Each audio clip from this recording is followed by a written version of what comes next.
Magandang araw Pilipinas, narito po ang latest Weather Today forecast. Sa ngayon, meron tayong minomonitor na low pressure area sa labas ng ating Philippine Area of Responsibility.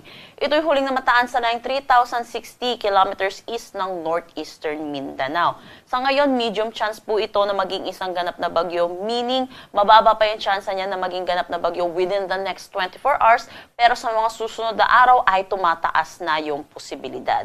Para dito sa ating binabantayan at next po nating magiging bagyo, meron po tayong dalawang senaryo para po sa kanyang forecast track.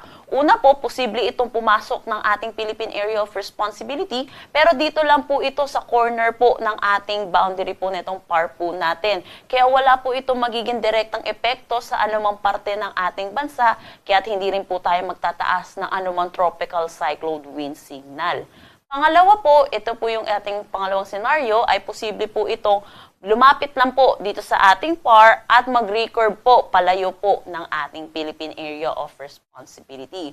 Pero kahit ano pong mangyari, yung pagpasok po niya ng PAR or hindi, inaasahan po natin, hihila po ito ng habagat, magkakaroon po tayo ng enhancement ng southwest monsoon, kaya inaasahan po natin ay makakaranas ng mga malalawakang pag-ulan sa malaking bahagi dito, lalo na po sa may Palawan, Visayas at Mindanao, starting sa weekend po natin. So tutok po tayo lagi sa updates, lalo na po sa development nitong binabantayan nating low pressure area.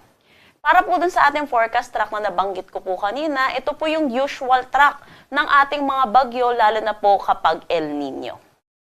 Para sa magiging panahon natin ngayong araw, easterlies pa rin or yung mainit at malinsangan na hangin na nanggagaling sa dagat Pasipiko ang patuloy na umiiral dito sa eastern section ng Visayas at Mindanao. Wala po tayong inaasahan na malawakang pag-ulan sa anumang parte ng ating bansa, liban na lang po sa mga panandaliang buhos ng malalakas ng pag-ulan, lalo na sa hapon at sa gabi, dulot po ito ng mga localized thunderstorm.